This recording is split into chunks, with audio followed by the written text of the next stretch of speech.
In chapter 5 of Matthew, it's the Sermon on the Mount, and it starts off with everything that we go through every Friday at Celebrate Recovery at Center Church in Pharr, Texas.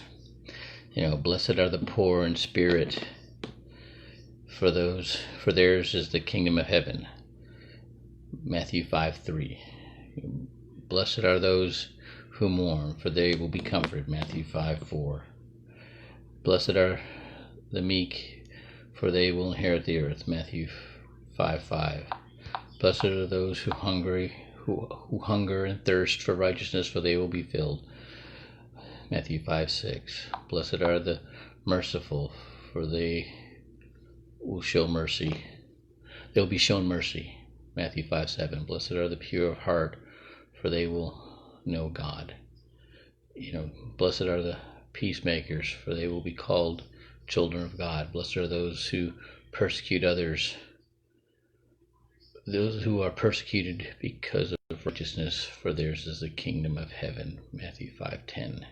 Blessed are you when people insult you, persecute you, falsely say all kinds of evil against you because of me.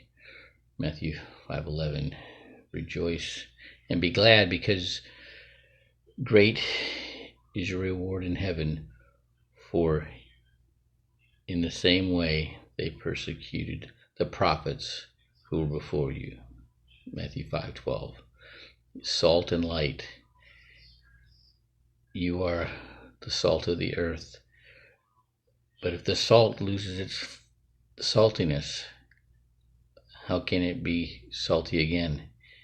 It is no longer good for anything except to be thrown out and trampled underfoot. Matthew 5:13. We're going to get back to that one. You are the light of the world. A town built on a hill cannot be hidden. Matthew 5:14. Neither do people light a lamp and put it under a bowl.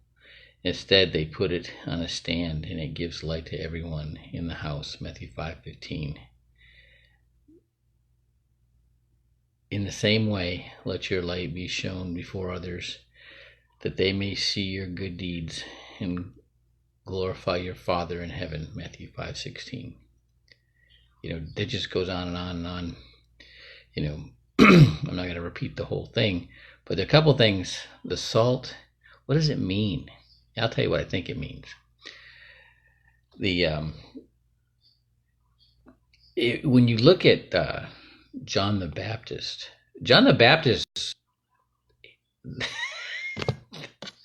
there's so many guys in the SEAL teams that he reminds me of, right? He just, he didn't back down from anybody, right? Calling the scribes and Pharisees that came to check him out. First thing, as soon as he sees them, he calls them a brood of vipers, right? I'm like, wow, that's just, in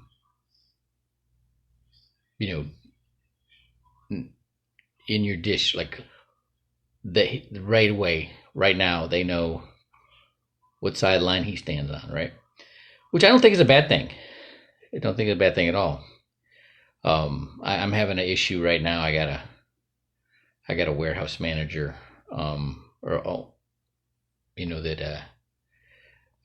she was the head of sales, and they fired the warehouse manager. She quit, and now she's handling everything, and she's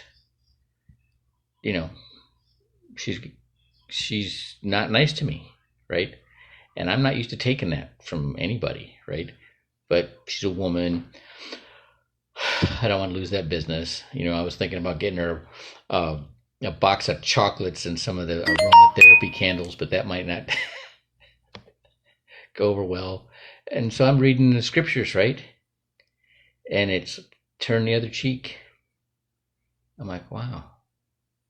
You know what? I don't have to be nasty to her because she's nasty to me. I'd let her know I want her to be successful. she's my customer, and if she can't, if she can't afford to buy my products, then I lose a customer, right? And and that's what I'm about, helping them out. So and this whole thing gets you shifted in your brain.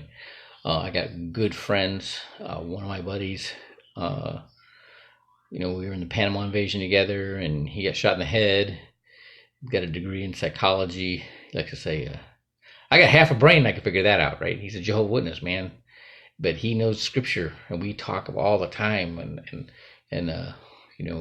when we were talking yesterday, and we're talking about chapter 5, right? And we were talking about chapter 4, because that's what I talked about yesterday. Then I had just read chapter 5, and I'm telling him what I'm reading, and he's talking about when Judgment Day comes, and only the righteous are going to go to heaven, right? I'm like, heaven's right here, right now. All right, we are supposed to bring, when I was talking about all the hurt and the offended people all the way back to Abraham, and Hagar is his wife's maidservant that he had Ishmael with, right? And the split there, and then there comes the split with Jacob and Esau, and the Edomites, and the terrible things they did to the Jews, right? And it's all because of this. People just hang on to their hurts. People hang on to their sins. They take pride in their sins. Okay, I just want to shuck them off as fast as I can, and and that's part of what I learned at Celebrate Recovery. You got to let it go. You got to give it all up to Christ. Okay? Oh my goodness. That's what I'm getting at, chapter 5.